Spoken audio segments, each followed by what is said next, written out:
El Señor se sabe todos los idiomas. En quichua, en español, en inglés, en todos los idiomas. Y muchas veces nosotros no queremos adorar a nuestro Señor. Y yo siempre digo que no es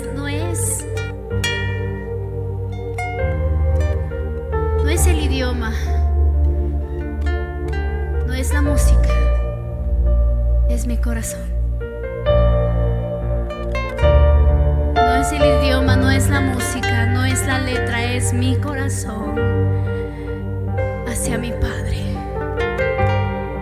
Así como una canción en inglés puede llegar mi corazón, sé que el idioma quichua también me llega porque es mi corazón adorando en el Señor. Y vamos a decir esto. Dios pachore shamonaka pugusa piscina mari yuyarina mari kanchi wizakuna mari kanchi Dios pachore shamonaka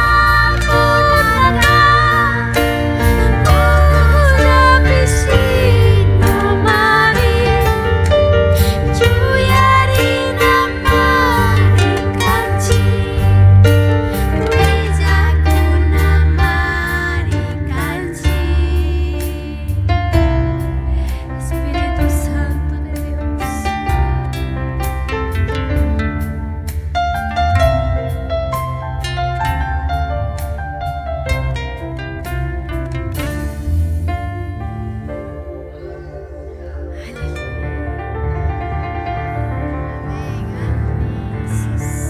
si le va a dar aplauso al Señor, déselo.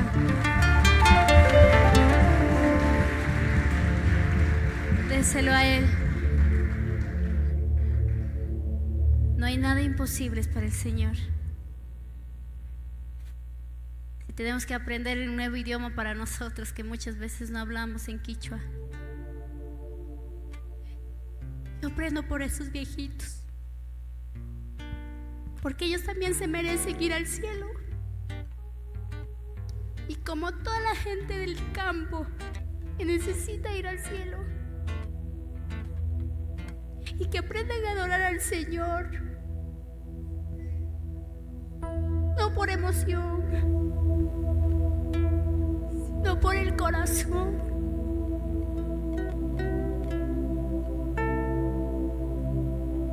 Por el corazón, iglesia. Eso es lo que Dios quiere.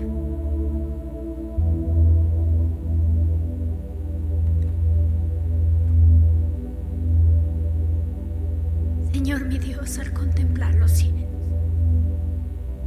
el firmamento y las estrellas mil, al oír tu voz en los potentes truenos, al escuchar el canto de las aves, sé que me hablas. Por eso mi corazón entona una canción.